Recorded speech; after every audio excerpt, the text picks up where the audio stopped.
Let's jump into this first story. Take a look at this image from CNN. Millions in U.S. under air quality alerts as Canada wildfires rage. You know, we're mostly a political, cultural, and news show, but I think this story is so pressing that we probably should at least talk about it a little bit, because this is going to directly impact you, and it directly impacts us. The concern that I have, of course, is for the chickens.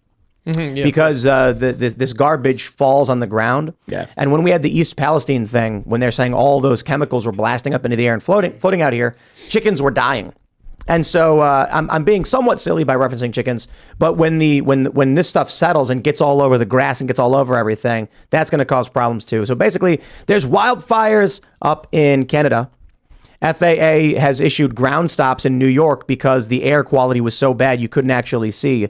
Where we are in DC, apparently we're being told that it's going to get worse tomorrow, and it's going to persist in New York and on the East Coast until tomorrow as well. So I don't know how many of you guys are experiencing this, but you know, this is the latest. We have this map here, record smog levels in Northeast.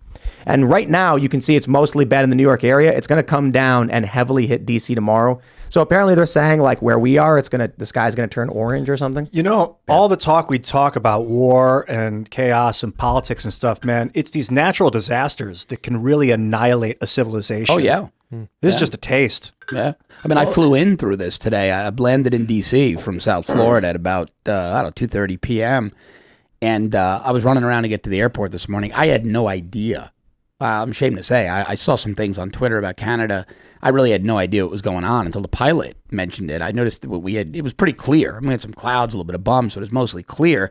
And then this weird haze started, but we weren't hitting turbulence, you know, so when you typically on approach, you come through the clouds, you're bouncing a bit.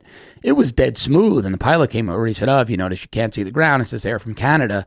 I still had Wi-Fi, and I checked it out, and I'm actually driving after I see you guys today. I'm going to start heading to New York for a family event, and I'd pinged my nephew before we went live, and I said, how's the air quality? He said, it's absolutely terrible. Like, can't see your hand in front of your face. So, yo, check out this. Real bad. Just keep talking about it. Let me play this video. Check this video out. So the point I was going to make is, Ian, I think you made a very good point about the fact that people don't consider natural disasters, or at least enough, especially as modern people, because we like to think that we're in control of everything. We can solve all of our problems. There's nothing unforeseen that's going to knock us over. And what's strange is even when we are confronted by natural disasters like this, people still want to try to claim that we're in control of them. This happened because we're, burning too much CO2 or putting too much of it out into the atmosphere. This is a human invention. If we only behaved better and didn't make the weather so angry, this wouldn't occur. Like, we can't accept that some things are just out of our control. Yeah, that's a good point, man. It's very freaky to say like we are not in control of this life. Like at any moment, a meteor could strike and set the world on fire again. A global flood, something could knock out the sun, like block out the sun, like this kind of thing, kill all the crops for 3 to 4 years, mass migrations, and I was going to say suicides. And you know what the politics of this is? They're saying it's climate change. No, exactly. They're like, this is climate change. It's happening now. Everyone, quick run. It's all man-made, man. That's what I'm saying. We have to make it our fault. We have to place it under our control. But sorry, you were... No. I'm just going to say I disagree with you guys. I learned from the Democrats. Al Gore created fire in 2001. Al Gore created everything. A DARPA project. It was a DARPA project. He invented the internet. Then Flint and Steel. He created fire, and here we are now. So we should have listened. So what is this? I'm not. This is a joke. Is this a CIA op to go light fires in Canada to get a false flag? Let me ask you this. We have, and look, it's not funny, but Oregon, Washington, California have these wildfires. They're never called toxic. Why? What the hell is in the Canadian wilderness that's landing orange toxicity? Whatever it is, it's been affecting Canadians for a long time. Apparently, yeah. What is causing it? Wrong. Maybe that's why maple syrup. Trees are burning and the air is moving down and everyone's freaking out. It was kind of crazy. I woke up and because where we are, you can see the mountains. Yeah. And there's like a white fog. It's like a haze. Right? Yeah, it's a haze. And I was like, oh, that's kind of weird. And then I smelled burning.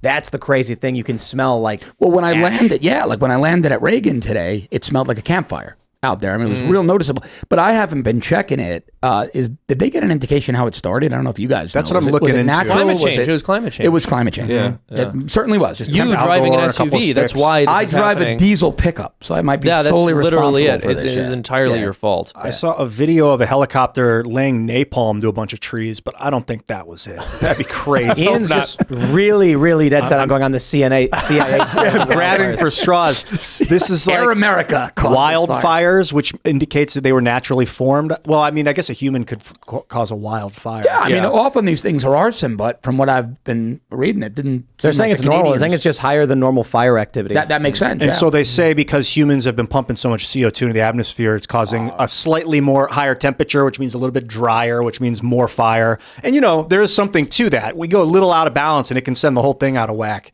So that we do have to be careful with CO2 levels, but that doesn't mean cease production. Just got to figure out how to reuse the stuff or continue to reuse the stuff.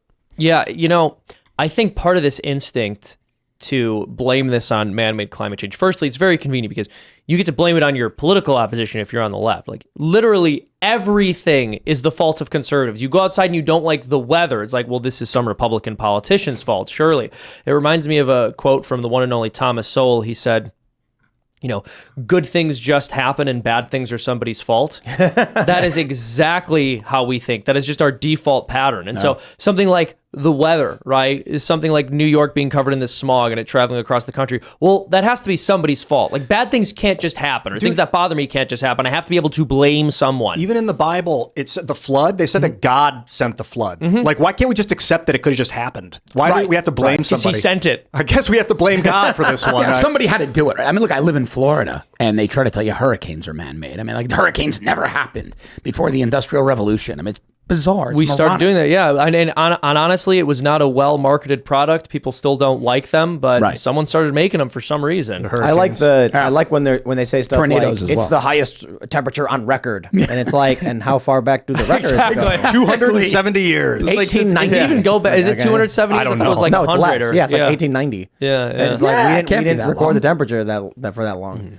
No, look, you can look back at the ice sheets. They do the drilling, they pull out core samples, and then they measure and all that stuff. That I can respect that, but like, there's so many rhetorical tricks to blame anything that can't be explained. It's almost like the Democrats are acting like shaman, coming to the Yes. people and being like, it's because the gods are angry and you've got to give me money and do what I say now. right. Yes, well, no, that's a very typical thing. We see that throughout all of human history. A group of people who are in power saying the reason the weather is not favorable is because you aren't obeying us. And sacrifice your kids. Exactly. If you give- human sacrifice. Well, we now, need to hold on. reduce the population size, or else we're going to get more climate change. Wait. Is that- Sacrifice your children to the sun god. Yeah. Did they really sacrifice their kids to affect weather? I think so. Different groups of people throughout the history Aztecs and the have. Mayans apparently did. So I guess how many carbon credits does Baphomet take to give us a break here? Oh, that's No, but it's real. How do we offset that? Different groups of people throughout history have engaged in human sacrifice, and one of the reasons, depending Yes. on the tribe or group, was Yeah. for Yeah. better Well, this- weather, a okay, more so- favorable harvest. Well, they wanted it for rain. Hold for on. harvest. This is actually really interesting. This is from March 11, 2019, National Post. Ancient civilizations sacrificed more than 100 of their children to stop bad weather, say archaeologists. It's really funny because that's basically what Democrats are saying now when they write these stories saying don't have Yes. kids because climate change is getting worse. Yes. They're like, they're not saying to literally take your children and sacrifice them on an altar. They're saying forego having children, make that sacrifice. Pre-sacrifice well, them. Well, no, it's like sacrifice your Something family. Or with abortion. preemptively sacrifice them by just not having them. No. Like, Or abort 'em. It would be like sacrificing. It's not sacrifice in the sense of you take a child and you put them on the altar. It's never have. Never a have child. them. Well, That's what I'm also, saying, and I think, this is multifaceted. So most people who don't have children, people who choose not to have children will often say things like, it's because I care so much about the climate. No, it's not.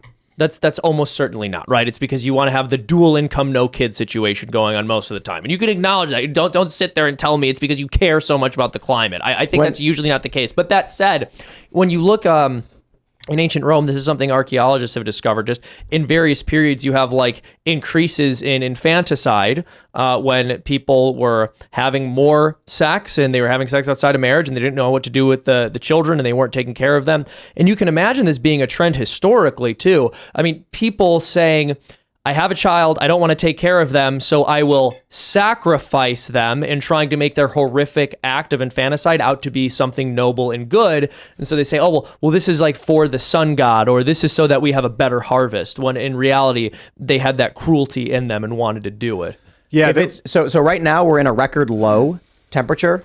For I tweeted about it yesterday. It was like 49 degrees at night. Wow. And it's crazy. It's like it's springtime or whatever. And no matter what happens, the climate change people always have an argument as to why, whatever it is. Yes. So they stopped saying global warming because we started getting cold periods, and they said no, it's climate change. And I'm like, dude, it's a record low now, it's a record high later, but no matter what happens, you keep telling me it's the same thing. Exactly. Now I have no problem recognizing pollution and saying, like, I don't believe the planet can hold infinite humans. That literally makes no sense. But don't come to me and tell me no matter what happens, it's perfect for your argument. Exactly. I mean, maybe you can make the argument, yeah, there is such a thing as too much CO2 and we want to keep the elements in balance and it can be bad for life on the planet. But if you're going to sit here and tell me that every single thing that happens with respect to the climate is a result of human behavior, what you have is a circular hypothesis, because it started with, first it was global cooling, the world was going to freeze, then it was global warming, and then it became climate change. Okay, you have to build a predictive model that tells us what's going to happen successfully, instead of just bashing us for not going along with your cause and then blaming whatever happens to happen on our bad behavior because of your circular theory. Thanks for watching this clip from the Timcast IRL podcast. Hang out with us live Monday through Friday at 8 p.m. and become a member over at timcast.com for uncensored, members-only shows exclusive. Thanks for hanging out, and we'll see you all next time.